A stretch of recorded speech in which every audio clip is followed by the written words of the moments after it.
What's the biggest public tantrum you've ever personally seen from an adult? Story 1. Watched the CEO of a company worked at start screaming and stomping his feet because people weren't listening to his band at a company event, and instead were mingling at the bar. He literally shouted, "This is my party, this is my company, this is my favorite band."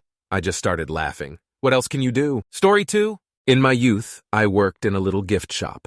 A well-dressed, elegant couple in their 40s came into the shop one day during the Christmas season with an ad in hand for a certain item. We had sold out of the item, and they yelled at me demanding I order a new one for them or it was false advertising. I was timid back then, so I just quietly explained that it was a limited lot, which was stated in the ad, and we couldn't order any more. This enraged the woman. She actually stamped her foot and said we had ruined her Christmas. Up to that point, I was annoyed and a little scared of their over-the-top anger. But when she stamped her foot, I burst out laughing. Seeing a grown woman do that was just so absurd, especially when the item in question was an angel figurine on sale for $5.99. Story 3. Dude at Walmart in 2003-ish had a complete meltdown over his spiral notebooks ringing up at 30 cents a piece instead of the 25 cents that was listed on the sign. Composition notebooks were 25 cents. Someone put those spirals back on the shelf in the wrong spot. He did the whole shebang. Even shouted, "You don't know who you're dealing with," while his teenage daughter begged him to stop. The cashier started crying. First time I've ever seen someone trashy enough to get thrown out of a Walmart. Story 4. When I worked at a local mom-and-pop type restaurant/cafe/upscale grocery store, think Whole Foods but not a chain, back in the day we made this cheese dip, better cheddar, to put on crackers and whatnot. It's pretty good, but there is an unhealthy cult following for this dip from all the locals that live in this middle-class area. If someone is having a little party, or get together with some wine, there's going to be some better cheddar on the table. Anyways, one 4th of July weekend, we didn't have any more better cheddar. We were completely out and were waiting for our supplier to drop off this very specific type of cheddar we used to make it, and most people understood if you come back tomorrow, the 4th, we'll have plenty in stock and your party will be saved. Except one woman. When she learned we didn't have any in stock, you would swear we just told her the only cure to her life-ending disease was just flush down the toilet because we didn't think anyone had the disease. She went to the fridge with all our other dips and whatnot in it, and started opening the dips and throwing them around the cafe store area, making a huge mess. People were covered in spinach artichoke, buffalo chicken, blue cheese dip. All the dips were wasted, and when the display fridge was emptied, she slammed the door, causing the glass to crack all the way from the bottom to the top. Some of the containers she threw broke the TV. They broke the display cases for our fancy cheeses and prepared foods you just need to heat up.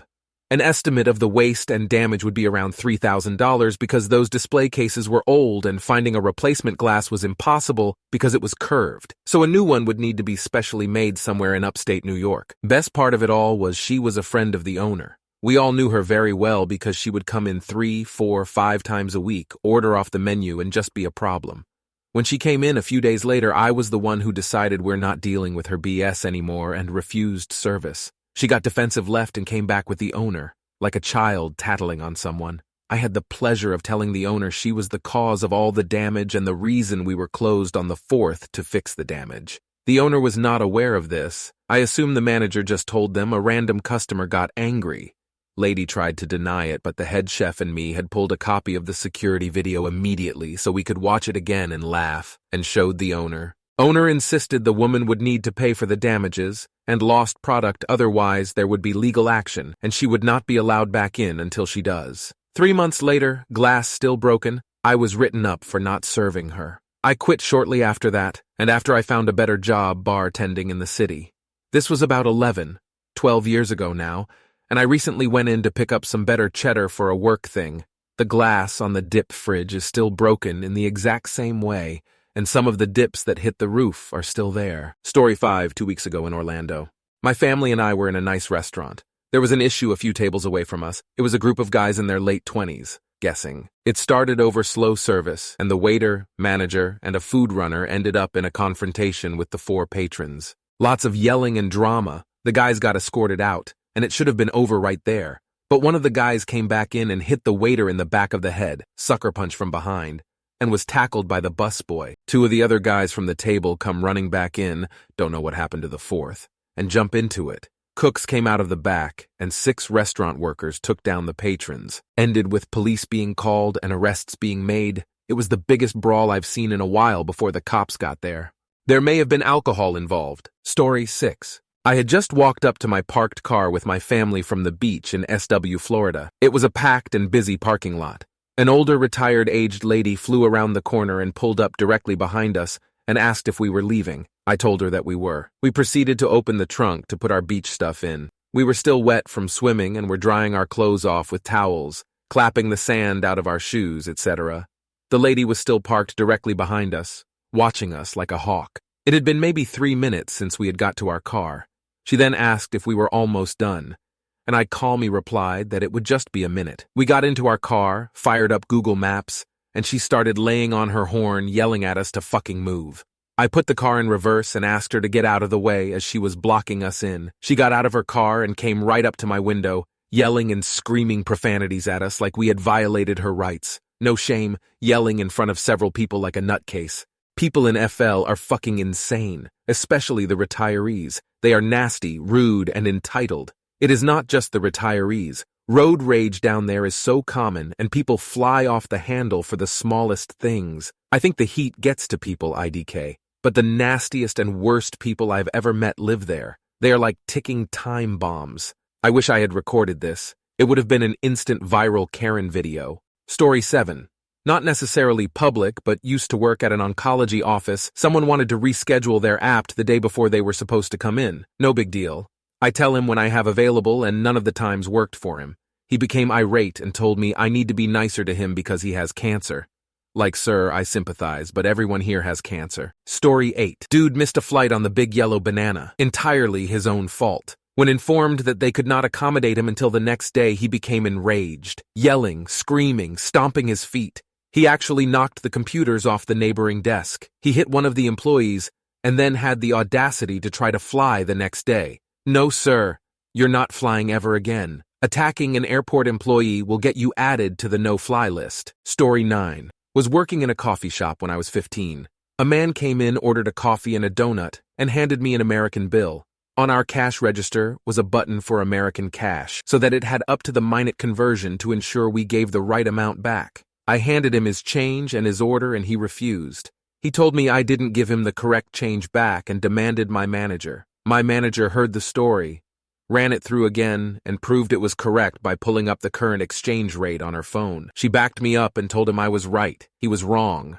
The guy lost it. He threw his change at us and stormed out of the shop. We were lost for words. Not only did he pay for the order, but he left it on the counter when he stormed out, and then also gave us the change by throwing it at us and leaving. So what did he accomplish? Story 10. Christian youth pastor at a chain restaurant where I worked. Brought in 9 teenagers on New Year's Day after a lock-in at their church. We were the only restaurant in town open at 6 a.m. on New Year's Day, and 3 people called out sick, hungover. So we literally had 1 cook, 1 waitress, me, and 1 shift supervisor for about 60 people seated and a line out the door.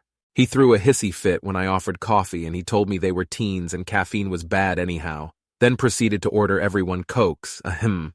We were already running out of food. 2 other restaurants in town weren't open that we'd expected to be open, and our general manager sucked at inventory. Half the food they ordered, things like Eggs Benedict, wasn't available.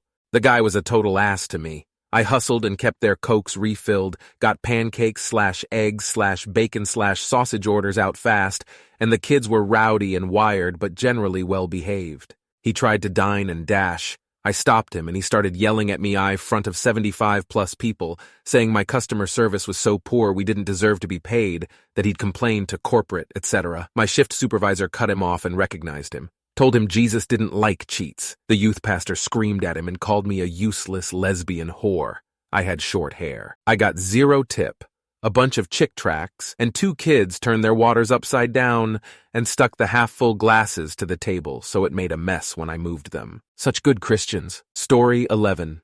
Weekly market going, as it has been for the previous 2 or 3 months. An all-summer thing. Dude, I guess, has enough of it and decides to scream at everyone out his window that he's going to get his gun and shoot everyone up, then disappears. Well, someone called the cops, we got evacuated, and he got arrested. I can't remember if he actually even owned a gun, but turns out the guy was all bark and no bite anyway.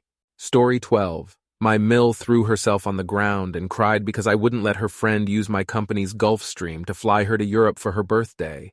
I told her she was more than welcome to charter it at my discount if she liked. When I told her the company would need a $90K deposit is when she fell to the ground in tears. Story 13. I used to work as a loan officer in a credit union. I had a member who was applying for a pretty sizable loan. In the past, we had accepted income as stated. However, his credit had taken a hit, and he no longer qualified for his income verification to be waived. He brought in a piece of scratch paper where he had handwritten his income sources and their totals. I advised this was a good start, but we'll need his tax returns so we can confirm those figures. He became livid, cussed me out, and stated we will accept this as his income, or else he will close all of his accounts. I countered that we will not accept this documentation and that he cannot close his accounts until he either pays off the $100K he already owes us or finds another lender to take on that debt, which may be difficult as his current creditworthiness will almost certainly require his income be verified through the normal means. He raged his way out of the branch and only came back a month later because every other financial institute he had applied to had outright denied him. He would tell the tellers that he was going to knock my fucking head off. I would make a point to friendly wave and greet him by name when he came in. He wasn't carrying a lot of liquid assets, but he owned a good amount of property and other assets. It would have been so awesome if he had assaulted me in public. He was a bear of a man, and I likely would have had the shit beaten out of me, but it would have been such a slam-dunk lawsuit against him and my employer. For a good minute, I was making plans for what I was going to do with his property after his and my employer's checks were cut. But, alas, he was moderately hinged and never did end up assaulting me. Fucking lame. Story 14. I worked at a movie store as a teenager. A guy pulled up at 10:15 p.m. We closed at 10 o'clock. He saw me in the dark store and tapped on the window to indicate he was returning his movies. I looked at him and tapped on my wrist to indicate they were already late. He proceeded to throw all 3 movies at the window as hard as he could and started cursing at me. After he drove off, I went outside and wrote down all the barcodes. I looked up his account and added a note as to what happened. I left the movies sitting outside. Obviously, all the movies were stolen. He had to pay the capped late fee, plus he had to pay for replacements. Funny thing is, had he just accepted they were late and dropped them in the bin, I would normally do people a solid and check them in before I finished closing. His childish behavior cost him a lot more money, around $100, in the long run. Story 15. I actually witnessed a real adult tantrum. My manager had to fire an employee for excessive tardies, absenteeism, and constantly being short in his cash drawer. It was a financial institution, and he was a teller, so that was a major problem. She took him in her office, but was concerned about his reaction because he was quite a drama king and outweighed us by about 200 pounds, so she left her office door open, just in case. I asked the security guard to stand near my desk, which was right outside of the office. As she broke the news, he started yelling, "No! No! No!" Then, he picked up a pair of scissors and held them over his head in a threatening manner while she tried to calm him down. He put the scissors down and ran out of the office and out next to my desk in a little open area. He proceeded to throw off his blazer and rip his shirt open, buttons popping off and flying everywhere. He then ran up the stairs to the mezzanine, laid down on the floor on his stomach, and literally kicked his feet and pounded the floor with his fists like a baby having a tantrum in a cartoon. The building shook. Thankfully, we were closed, so no customers were there. Eventually, he calmed down. The security guard and another teller who was going to the police academy managed to help him collect himself, and then he went down the teller line saying goodbye to each employee while the guard was redirecting him away. They were all freaked out. The employee, who was a future cop, drove him home. It was scary and appalling. 2 days later, he came back to apologize to the manager. Say goodbye to me, ask the manager if he could still come to the Christmas party, and ask me for the buttons from his shirt. I really hope he got his shit together eventually. Edit. Typos. Story 16. I dug up a comment I made to this same question 2 years ago. A sales guy I worked with just earned a huge commission on a multi-million-dollar mortgage. Some of us convinced him he should take us out to dinner because we helped and he was a good sport. And we, sales guy and 3 low-wage earning women from support staff, went out to a local pub. The bank president was there, which was not unusual. He made the rounds of all the local places most nights after work. He came over to say hello, and when he found out why we were there, he got angry that he hadn't been invited and started yelling at us and banging his fists on the table. Then he went back to his friends at the bar. We decided he had to be joking. There was no way he could be angry at us for that, so we decided we'd be funny too. We asked the server if she would bring him the check, but don't really leave it with him, and she thought it was funny too, so she did. He was not kidding.